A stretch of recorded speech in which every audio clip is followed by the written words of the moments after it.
Ngayon, baka kayo magulat sa sasabihin ko. Baka kayo magulat, lalabas ang baser ng ating Diwata. Hala, tunay na ugali ni Joy Diwata ibinulgar ni Kuya Brooks. Isang desisyon na pwedeng makakasira sa mga Kalinga Angel, kaya abangan at tumhayan po natin ang pagbubulgar ni Kuya Brooks. Yo! Magandang araw, magandang gabi mga kalingap! At muli, magbabalik na naman si Papa Shider upang magatid na naman ng kakaibang news sa inyo mga kalingap. Grabe na to mga kalingap, ang naging issue na to guys sa kalingap guys, no? For today's video guys, Kuya Brooks binulgar si Joy guys. Bakit kaya binubulgar si Joy? Bakit sinisiraan si Joy guys? Dahil ba nagka-issue sila ni Papa Dan? Kaya pati si Joy dinadown nila pababa guys? Ano kaya ang dahilan guys kung bakit dinadown si Joy at sinisiraan guys? Panoorin natin guys. At kung bago ka pa lamang sa ating YouTube channel mga kalingap, please like and subscribe na rin po at pakipindot na rin po ang notification bell button para updated po kayo sa mga ilalabas natin reaction video mga kalingap. At huwag pong kalimutan suportahan sina Kuya Bal Santos Matubang, Ate Edna Vlogs, Kalingap Rab, Kalingap Team, yes, ang Kalingap Reactor guys, no? At syempre ang ating mumunting YouTube channel mga kalingap. At huwag na natin patagalin to guys. Pakinggan natin ang mga banat ni Kuya Brooks guys, no? Huwag na natin patagalin. Let's go! Importante po ito sa lahat po na nangyayari, no? Sa loob ng ating kalingap, no? So pinapalaki nila ang issue na hindi naman dapat. Okay, no, lahat kayo pwedeng pumasok dito. Kahit yung mga baser, pasok kayo. Huwag kayong huwag kayong magsako muna. Hayaan muna natin sila. Okay. O yung mga dati nating mga suki na ngayon ayaw nila sa Team Brooks, kay Kuya Brooks, pwede kayong manood. Napaka-importante po ito. Uy, alam niyo kasi, no? Ayan, shoutout po. Unahin ko muna ang ating pasalamat sa ating ama ng ating kalingap, si Kuya Bal, no? At talaga namang ako'y hihingi ng pamanhin sa mag-ama at sa aking anak, no? Itong sasabihin ko. Kuya Bal, pasensya na kung mayroon na akong masabi or kung lumabas man ang mga baser ng ating minamahal ng ating Diwata o Kalingap Rab, pasensya na kung mayroon mga lalabas na mga baser ng ating mahal na Diwata. Kaya po ang ating pamagat, grabe saan ang masakit? Tawaging attitude o tawaging manloloko? Mas masakit siguro yung tatawagin kang mangluloko. Sino yung tinatawagan ng manluloko? Scammer, manggagamit, at pati ang Team Brooks, dinadamay na nila. Andun lahat ang mga bully na hindi maganda ang mga sinasabi na bullying, parang gano'n, no? At bookbangers, banas, lahat na po ng pangungutya po sa amin dito, andyan na po lahat. Pero wala po kayong narinig at wala kayong nakitaan na kami, lalo na ako na nag-live para sumagot kaagad. Nanahimik po kami. At bilang Pangulo sa mga sa Team Brooks, ako ay nagsasalita ngayon, no? At di nyo ba alam, no? Di nyo ba alam na kayong mga reactors na nag-content o tinapik nyo o kinontent mo kami o kami mga Team Brooks, kayo na nagla-live, ang nasa baba, ang mga nandoon na nagko-comment doon, at grabe ang buzzer against sa Brooks at Team Brooks. Meron ba kayo narinig sa akin? Ngayon lang ako magsasalita. At hindi nyo alam na yung ginagawa nyo, yung mga ibang mga reactor na yun ang topic nyo,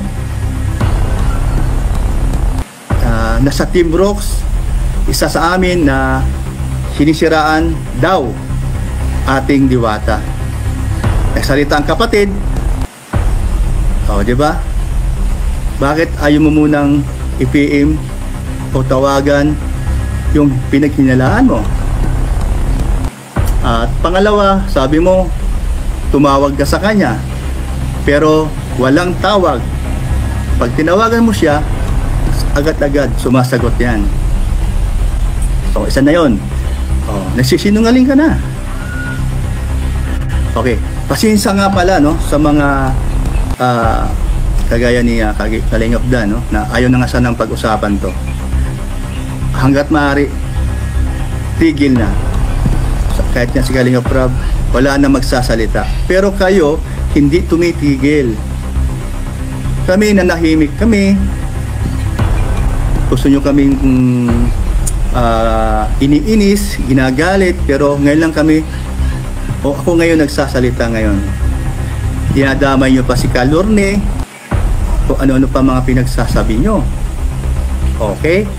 So ngayon, baka kayo magulat sa sasabihin ko. Baka kayo magulat, lalabas ang buzzer ng ating Diwata. Hindi ko na kasalanan yun. Bakit? Kayo nagsisimula, kayo nag-uumpisa.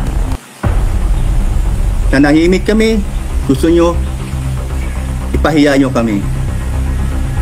Gusto nyo, ang ginagawa namin, sinisiraan namin si Diwata. O may kasama ko sa Team Brooks na sinisiraan niya. Totoo yun ang sinasabi niya. Narinig niya sa dalawang tainga. Pero, hindi ko yan ikikwento dito sa live ko. Yun guys, malinaw, narinig natin guys na meron daw siyang kasamaan na sinisiraan si Diwata. Malinaw na narinig natin para yun sa nanood dito sa ating reaction video guys, na sinisiraan daw yung kasamaan niya si Diwata. Diba? Ito yung pangyayari guys na senaryo. Kaya reaction natin to kasi narinig natin nasa kanila yung naninira kay Diwata. Nasa Team Brooks ba? Kay Team Brooks yung naninira guys. Sana wag na po nga i-down si Diwata. Ano na lang po, respeto na lang po sana sa isa't isa. Grabe. Naririnig natin ang mga sinasabi ni Kuya Brooks, no? Sa aking opinion guys, no? Sa akin lang to guys. Walang along ano to. Kaya siguro gumagawa ng issue si Kuya Brooks kay Joy para matakpan ang issue ni Papa Dan. Ganun lang kasimple siguro yan. Para sa akin lang di ako naninira.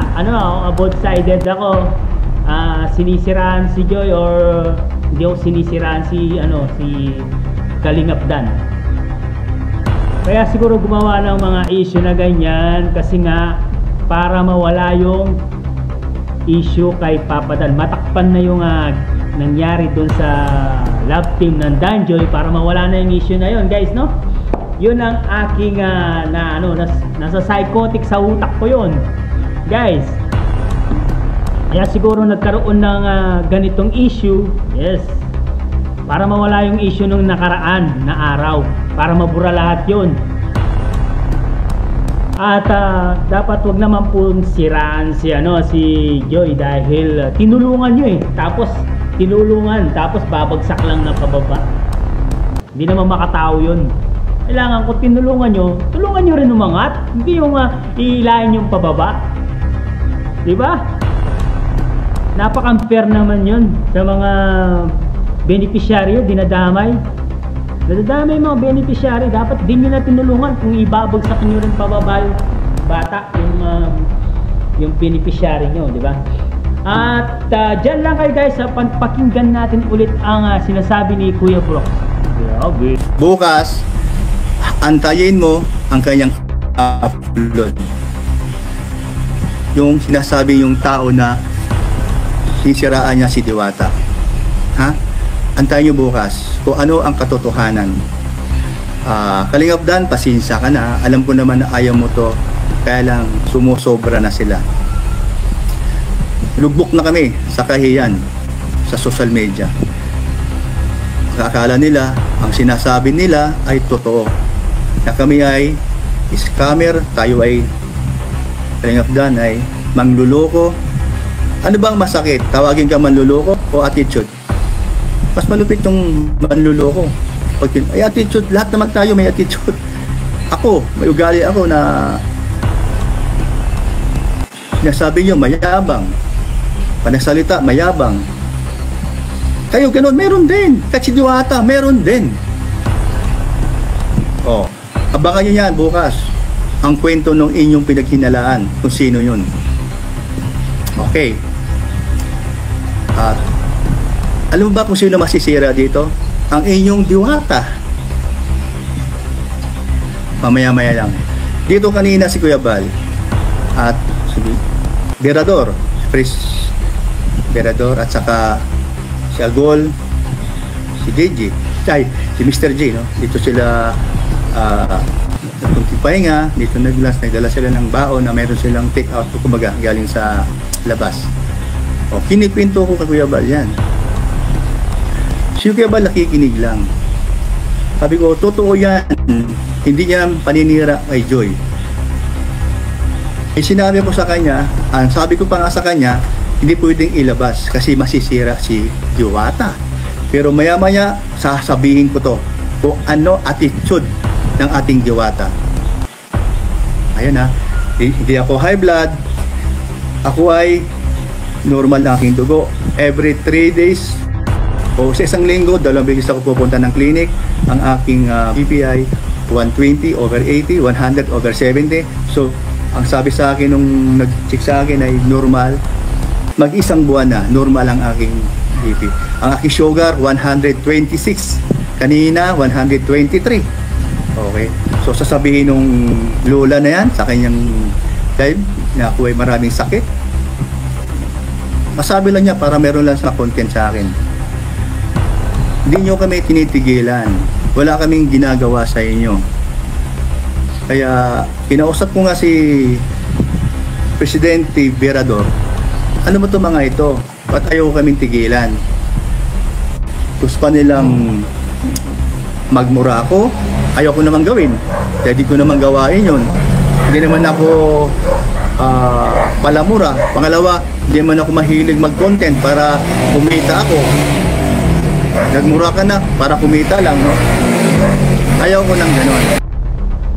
At yun nga guys, narinig natin ang mga sinabi ni Kuya Brooks.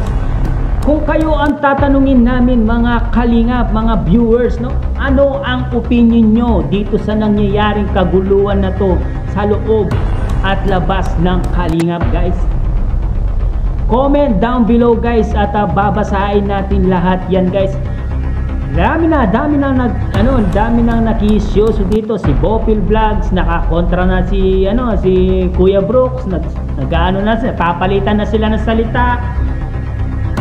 Tapos si Kuya Brooks, siyempre nag-ano rin ng palipad na salita.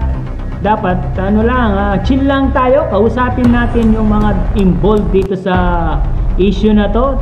At sana wag na po i-down pababa si Joy dahil sa inyo, di ba? Tinulungan nyo si Joy na umangat, tapos wag ibababa nyo pababa yung beneficiary tinulungan nyo. Parang yun, nakaka-hurt talaga ng damdamin yung guys. Tsaka wag naman siraan yung pagkatao ng isang babae. Babae yan eh. Buti sana kung lalaki, okay lang, wala problema. Babae siya. Dapat babae, ginagalang yan. Hindi binabastos. Babae, minamahal yan. Hindi sinisiraan. Hanggang dito na lang muna ang ating reaction video, mga kalingap. Sana nagustuhan nyo itong reaction video natin kahit hindi natin ganong ano yung sitwasyon na to, guys, no? Maraming salamat sa pag-stay at panonood, guys, no? Hanggang dito na lang muna ang ating reaction video. Comment down below, guys, kung ano yung suggestion nyo sa narinig nyo kay Kuya Brooks, guys. Maraming salamat, guys, at kung bago ka pa lamang sa ating YouTube channel, please like and subscribe na rin po. Pag-ipindot ang notification bell button para updated po kayo sa mga ilalabas natin reaction video, mga kalingap. At huwag pong kalimutan suportahan sina Kuya Bal Santos Matubang, Ate Edna Vlogs, Kalingap Rap, Kalingap Team, Kalingap Reactor, guys. Siyempre ang ating mumunting YouTube channel, mga kalingap. Hanggang dito na lang. Maraming salamat. I love you all, mama. Chup chup, baby.